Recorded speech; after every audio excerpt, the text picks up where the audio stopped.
l'histoire du jour, l'une des histoires du jour, c'est l'histoire de cette femme de 29 ans, Elisa, qui était enceinte de 6 mois et qui a été littéralement dévorée par des chiens alors qu'elle se baladait en forêt avec son chien. Ça s'est passé samedi, nous sommes 4 jours après, l'enquête est ouverte. Pour l'instant, on ne sait pas précisément ce qui s'est passé. En tout cas, son compagnon témoigne devant Mathias Tesson pour BFM TV. Elle me dit je veux sortir les chiens et puis bon je lui ai dit ok. Et puis donc elle a publié une photo sur Facebook avec Chivas où elle a eu une petite altercation avec un monsieur qui avait un malinois que je pense qu'il n'y a rien à voir dans l'histoire. Et puis après elle a pris Curtis et moi je l'ai appris comme ça, comme par téléphone quoi. J'étais pas au courant qu'elle allait sortir Curtis. Et elle m'a envoyé un message. En me disant que ce qui se passait, quoi. Ce qui se passait, hein, grosso modo, hein, elle m'a envoyé un message en me disant... je me rappelle plus. Qu'elle est inquiète. Qu'elle était inquiète et il y avait beaucoup de chiens et qu'elle tenait Curtis et... Tant que je fasse, il me faut au moins 45 minutes pour faire le retour. Donc, et quand je suis arrivé, après j'ai passé mon temps à la chercher. J'étais déjà en plaine sur le plateau pour la trouver, je ne l'ai pas vue, je suis revenu ici du côté de la forêt, j'ai vu son 4x4, je suis descendu et j'ai passé mon temps à la chercher. C'est là où j'ai croisé des chiens de chasse dans un premier temps, un cavalier aussi.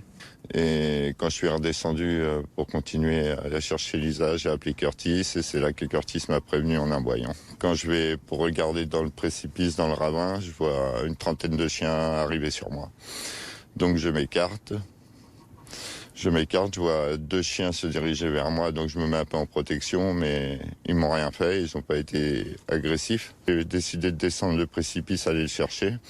Et plus je me suis rapproché, plus je me suis aperçu que c'était pas un tronc d'arbre, c'était plus le ventre de ma femme qui était à découvert parce qu'elle a été déshabillée entièrement.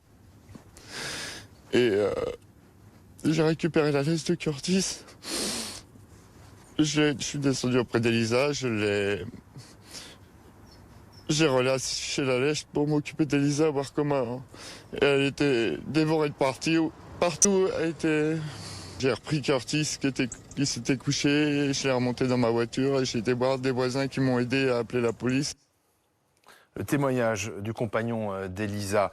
On va faire le point sur l'enquête avec Raphaël Maillochon, notre journaliste police-justice. Bonsoir Raphaël. Bonsoir. Et puis on va parler de cette chasse à courre parce que il y avait non loin du drame des chiens qui participaient à une chasse à courre et peut-être que ces chiens sont responsables de ce qui s'est passé. Mais il faut être très prudent. Ce soir, nous sommes avec Stanislas Broniszewski, porte-parole justement du collectif Abolissons la vénerie. Aujourd'hui, la vénerie, c'est la chasse à courre. Hein. C'est synonyme de chasse à courre. Ouais. Voilà. Alors, Raphaël, l'enquête a été confiée à la gendarmerie d'Amiens pour tenter de comprendre ce qui s'est passé. Oui, des enquêteurs qui travaillent sur plusieurs hypothèses. Rien n'est écarté à ce stade. Celle d'une attaque du chien de la victime, celle d'un chien errant ou alors celle d'une attaque de plusieurs chiens.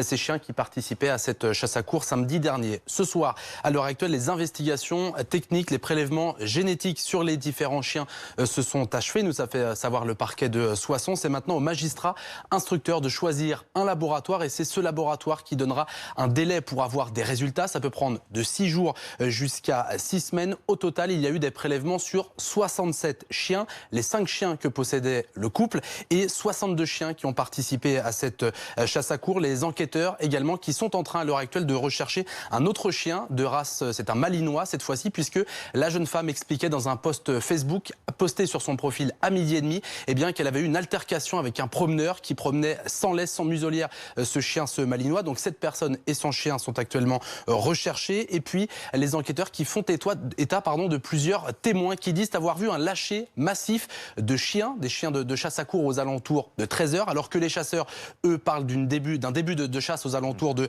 13h28. Donc là, eh bien, c'est encore parole contre parole. À l'heure actuelle, une information judiciaire est ouverte contre X du chef d'homicide involontaire par maladresse, imprudence, inattention, résultant de l'agression commise par des chiens. Et effectivement, c'est la section de recherche de la gendarmerie d'Amiens qui est saisie de cette enquête enquête des gendarmes qui sont actuellement à Soissons pour les investigations techniques. Il faudra donc attendre plusieurs jours peut-être pour avoir le résultat du laboratoire sur les prélèvements faits sur ces chiens. Oui, des tests ADN massifs, du jamais vu, nous disait le parquet de Soissons. Je rappelle, 67 chiens, donc des tests salivaires, des tests ADN. Et maintenant, il va falloir chercher la correspondance entre les chiens et les traces ADN relevées sur la victime. Alors, la chasse à court, c'est 62 chiens, ou peut-être le Malinois, ce chien qui visiblement l'avait agressé un peu plus tôt. Quel est votre sentiment ?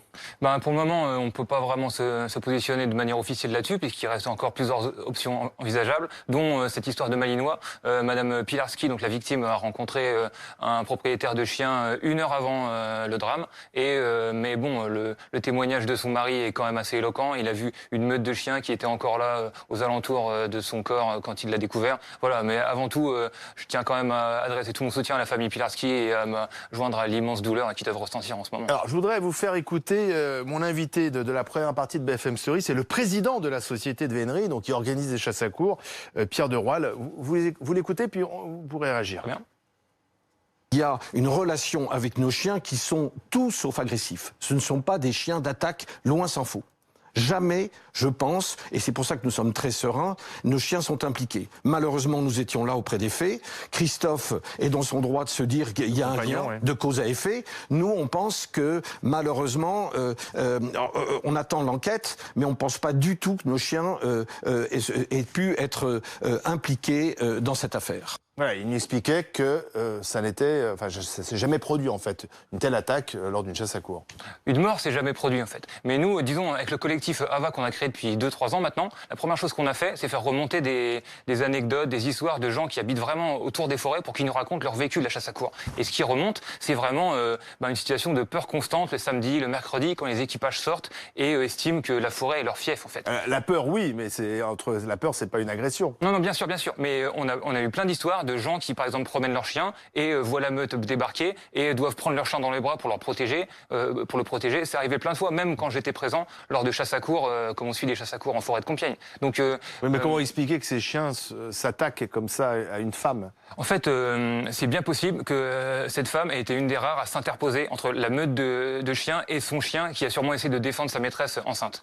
Disons que... Vous pensez que ces chiens se sont attaqués à son chien, oui. au Curtis, hein ? C'est le plus probable en tout cas. Et cette femme aurait voulu s'interposer et à ce moment-là, elle aurait été attaquée par la meute. Je pense que c'est le scénario le plus probable en ce moment sans vouloir m'avancer.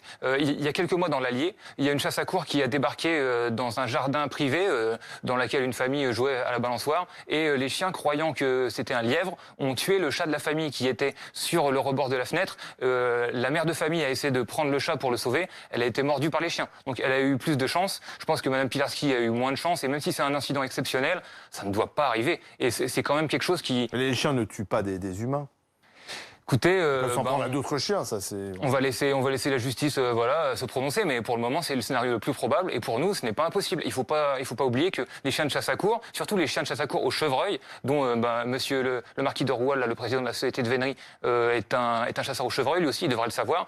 Eux c'est des chiens qui vont trouver leur proie et la dépecer eux-mêmes. Ils vont pas attendre un humain qui va le finir à la dague ou à l'arme à feu. Donc c'est des chiens quand même entraînés pour tuer. Peut-être que le sang a fait dégénérer les choses et Mme Pilarski s'est retrouvée au mauvais endroit, au mauvais moment.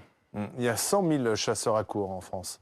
Oui, il y a 30 000 chiens aussi qui sont lâchés hors de contrôle dans beaucoup de forêts de France et les habitants nous font remonter tout le temps ces anecdotes, ces informations comme quoi ils se sentent pas en sécurité. La semaine dernière, il y a un cerf qui a été poussé par la meute de chiens de chasse à court près de Chantilly, en ville, dans un lotissement. Et les gens ont dû s'interposer pour sauver l'animal et les gens ont eu beaucoup de chance face à la meute de chiens. Et c'est quelque chose qui se produit vraiment toutes les semaines en France. Ce que dit Pierre de Roile, c'est qu'il y a un problème d'horaire. C'est qu'a priori, la chasse à court a démarré après le drame. Il dit donc que ça ne peut pas être ces chiens-là qui, effectivement, après se sont trouvés sur l'île du drame, mais après malheureusement, la mort d'Elisa. On rappelle qu'il y a eu un rapport d'autopsie sur la victime, avec une autopsie qui donnait une heure de décès estimée par le médecin légiste, et puis les nouvelles informations que nous avons eues ce soir avec ces enquêteurs, ces gendarmes qui sont en train d'auditionner des témoins qui disent avoir vu un lâcher massif de chiens dans cette forêt aux alentours de 13h. chasseurs. Et puis, on l'a entendu tout à l'heure sur ce plateau, les chasseurs disaient que 13h30. la chasse à courre, voilà, 13h28, 13h30, avec le début officiel, on va dire, de la chasse. Donc là, ça va être effectivement aux gendarmes de la section de recherche d'Amiens de faire, voilà, démêler le vrai du faux. Si les chiens s'en sont pris aux chiens de cette dame, il y aura forcément des morsures, des traces. Oui, sûrement. Bah, le chien est en ce moment à la gendarmerie, je pense, de Soissons, pour être analysé lui aussi. Donc, j'ai pas de nouvelles de lui. J'espère qu'il va bien. Je sais qu'il a survécu et qu'il est sûrement traumatisé. Est-ce que ça peut être ce chien, son propre chien? Je pense pas. Je pense que, d'après les informations qu'on a, Madame Pilarski était quelqu'un qui entraînait son chien, qui était vraiment une experte en chien. Et d'ailleurs, l'incident qu'elle a connu avec le propriétaire du Malinois 1 heure avant, en fait, elle lui reprochait de ne pas avoir muselé son chien ni de l'avoir bien attaché. Donc c'est quelqu'un qui était très responsable. Et de toute manière, les rapports d'autopsie montrent qu'il y a des morsures de plusieurs chiens sur son corps. Donc voilà, ça laisse peu de doute. Donc peu de doute, ça peut pas être le Malinois tout seul. Je pense pas, non. On aura le résultat, donc vous l'avez dit Raphaël, dans quelques jours. Entre 8 jours à 6 semaines. Des résultats très longs. Merci à tous les